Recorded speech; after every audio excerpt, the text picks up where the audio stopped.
గారు, తర్వాత మన లాలూ ప్రసాద్ యాదవ్ గారు, వీరిద్దరు కొంతమంది వీళ్ళు ఏమంటున్నారంటే ఇది గనక ఇదే రూపంలో ఇది గనక బిల్లు అయిపోతే ఇది కేవలం అగ్రవర్ణాల వారికి, పట్టణాల్లో ఉండేటువంటి వారికి, బాగా చదువుకున్నటువంటి వారికి, సంపన్నులకి, లేదా చాలా అధికారాన్ని అనుభవించినటువంటి కుటుంబాల్లో ఉన్నటువంటి మహిళలకు మాత్రమే ఉపయోగపడుతుంది. నిజంగా వెనుకబడినటువంటి మహిళలకి, గ్రామాల్లో ఉన్నటువంటి మహిళలకి వారికి ఏ మాత్రం ఉపయోగపడుతుందని అంటున్నారు.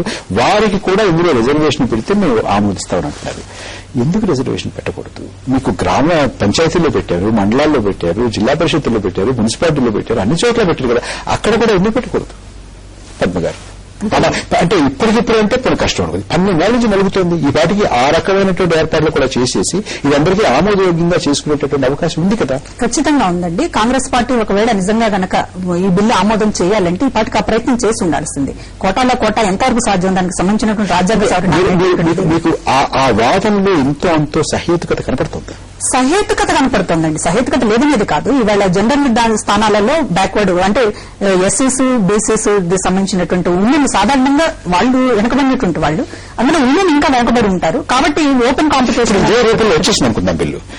ఏ రాజకీయ పార్టీ అయినా మామూలుగా మహిళకి రిజర్వ్ అయినటువంటి ఒక స్థానంలో ఒక వెనుకబడిన వర్గానికి చెందినటువంటి మహిళలను, ఒక మైనారిటీకి చెందినటువంటి మహిళను, ఒక ఎస్సీ మహిళను పెడతారా? అంటే ఒకటండి, ఇక్కడ మనం చూడాల్సింది ఏంటంటే మరీ అంత ఆందోళన పడాల్సింది కూడా లేదు. ఎందుకంటే మన నియోజకవర్గాలు లేదు, అయితే ఇది ఇవ్వడానికి ఇన్నాళ్లుగా ఎందుకు మొరాయించాలి? అట్లా కాదు. ఇప్పుడు అంటే ముందు మనం అసలు ఈ 33% అగ్రకులాలకే వెళ్తాయనేటటువంటిది ఒక తప్పుడు వాదనండి. 33% అనుకున్నాం. ఇందులోనే మైనారిటీలకి, వెనుకబడిన వర్గాల వారికి, ఎస్సీలకి ఇవ్వడానికి ఎందుచేత ఇంత జిత్తుగా, ఇంత పట్టుదలగా ఇవ్వడం అసలు ఇలాగే వెళ్ళాలి అని ఎందుకు అంటున్నారు? ఇవ్వచ్చు కానీ ఇవ్వకుండా మేము బిల్లు పాస్ చేయడము అని ఎందుకు మండి పట్టాలి అనేది 12 ఏళ్ళు ఇవ్వలేరా? 12 ఏళ్లుగా అనేటటువంటిది కాదు. ఇవాళ ఉమెన్ రిజర్వేషన్ బిల్లు ఒకటి పాస్ అవుతున్నప్పుడు దాన్ని అసలు జనరల్ దాంట్లోనే బీసీ కోటా లేదు, ముస్లింస్ కోటా లేదు, వికలాంగుల కోటా లేదు, ఇంకా హిజ్రాలకు కూడా కోటాలు ఇమ్మనేటటువంటిది ఈ 33% రిజర్వేషన్ లోనే అన్ని కోరికలు వస్తున్నాయి. అంటే ఇప్పటిదాకా లేనటువంటి కోరికల్ని కూడా ఇక్కడ ఎందుకు కోరాలి? లోకల్ బాడీస్ లో ఓకే 12 నుంచి పెడుతున్నారు. 12 నుంచి వస్తుంది. ఇప్పుడు కోటాలో కోటా ఇవ్వడం వల్ల ఎవరికి అభ్యంతరం లేదు. ప్రజారాజ్యం పార్టీగా మేము కూడా కోటాలో కోటా ఇవ్వడం సమంజసమే అంటున్నాం.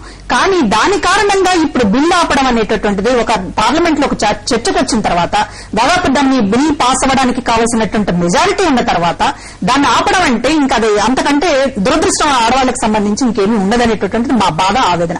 ఖచ్చితంగా బీసీలకు సంబంధించి, ఎస్సీలకు సంబంధించి మనం ఖచ్చితంగా వాళ్ళకి ఎలాగో ఉంటుంది. ఎస్సీ రిజర్వేషన్స్ లోనే ఈ 33% లో 1/4 వాళ్ళు కేటాయిస్తారు. దాన్ని ఈ రూపంలో ఇది అయిపోయిన తర్వాత దరిమిలా చూసుకోవడానికి వారు చెప్పేటటువంటి అభ్యంతరాల్లో మీకే సహేతుకత కనపట్లేదు. ములాయం సింగ్ యాదవ్ గారు, మన లాలూ ప్రసాద్ యాదవ్ గారు ఒకసారి అన్నారు, ఇది కనుక ఇలాగే కనుక వెళ్ళిపోతే ఆ कैसे औरतों को लाएंगे? आधा चश्मा वाली, बाल कटी हुई औरतें, ऐसी औरतें आएंगे? అదైతే వాస్తవమేనండి. ఎందుకంటే భారతదేశంలో ఉన్న మహిళలందరూ ఒకే తరగతికి, ఒకే కులానికి చెందిన వాళ్ళు లేరు. ఇక్కడ దొంతరుల్లాగా, నిచ్చెన మెట్లలాగా హెచ్చు తగ్గులు ఉన్నటువంటి సమాజం కనుక స్త్రీలు ఆయా కులాలకు చెందిన వాళ్ళు ఉన్నారు, ఆయా వర్గాలకు ఉన్న వాళ్ళు, దోపిడీకి గురైన వాళ్ళు ఉన్నారు, అసమానతలు, పేద వర్గం వాళ్ళు కూడా ఉన్నారు.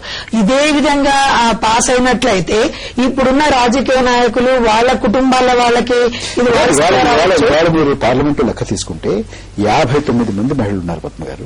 59 మహిళల్లో కవిత గారు, అందులో 36 మంది ఉన్నటువంటి రాజకీయ నాయకుల బంధువులు ఉన్నారు ఆడవాళ్ళు. అదే వస్తుంది. అది కాదు కదండి, అది వస్తుంది. అయితే ఇక్కడ మనం ఆలోచించవలసిన విషయం ఏంటంటే ఏ వర్గానికి వస్తారు అనుకుంటే యథాతథంగా ప్రవేశపెట్టి ఇది ఆమోదించి అదే అమలు పరిచినట్లయితే ఒక వర్గం చెందిన వాళ్ళే వాళ్ళకు లాభం పొందుతారు. కానీ బలం ఉందా వాదనలో? బలం తప్పకుండా వాదనలో ఉంది. కానీ ఇక్కడ 33% వద్దు 20% అయితే మేము అంగీకరిస్తామనేది కూడా నేను ఒప్పుకోను. ఎందుకంటే జనాభాలో 50% మహిళలు ఉన్నారు. మహిళా ఓటర్లతోటే అధికార పీఠాలు అభ్యంతరం చెప్పాలంటే 33% 50% ఉండాలని చెప్పారు. మీకేమనిపిస్తుంది? అంటే ఆ రకమైనటువంటి వాదనలో ఎంతో అంతో సహేతుకత బలం లేదా? అదే అంటున్నానండి. ఇప్పుడు మీరు అన్నారు పొలిటికల్ లైన్ లో ఉన్న వాళ్లే అక్కడ మళ్ళీ వాళ్లే ఉన్నారు, బయట వాళ్ళు లేరు అని. నేను అనేది ఏంటంటే అలా కాకుండా డెఫినెట్ గా బయట వాళ్ళని కూడా తీసుకోవాలి, ఇతర క్యాస్ట్ వాళ్ళని కూడా ఎంకరేజ్ డెఫినెట్ గా చేయాలండి. ఎందుకంటే మన రాష్ట్రం మొత్తం అందరితో అన్ని రకాల వర్గాలు ఉన్నారు కాబట్టి అన్ని వర్గాల వాళ్ళని ఓట్లు మనం తీసుకుంటున్నాం కాబట్టి అన్ని వర్గాల మహిళలు మనకి సపోర్ట్ కావాలి అనుకుంటున్నాం కాబట్టి డెఫినెట్ గా అన్ని వర్గాల మహిళల్ని ఎంకరేజ్ చేయడం అనేది కరెక్ట్ అనే నేను అనుకుంటున్నాను. తమ్ముగారు చెప్పినట్టుగా అది చేయొచ్చు, కానీ ఇప్పుడు ఈ ముందడుగు మాత్రం ఆపకూడదు అనేటువంటి మీ అభిప్రాయం. అది అందరూ కూడా అంటే అలా ఆపకూడదు, అయితే ఇది కూడా పెట్టండి. ఇవాళ కుదరకపోతే కనీసం ముందైనా ఇది ఇలాంటి తప్పకుండా ఆలోచించాల్సినటువంటి అవసరం ఉందనేది మీరు అందరూ అనుకోవాలి. మన సమయం అయిపోయింది, మన చర్చను ముగించుకుందాం.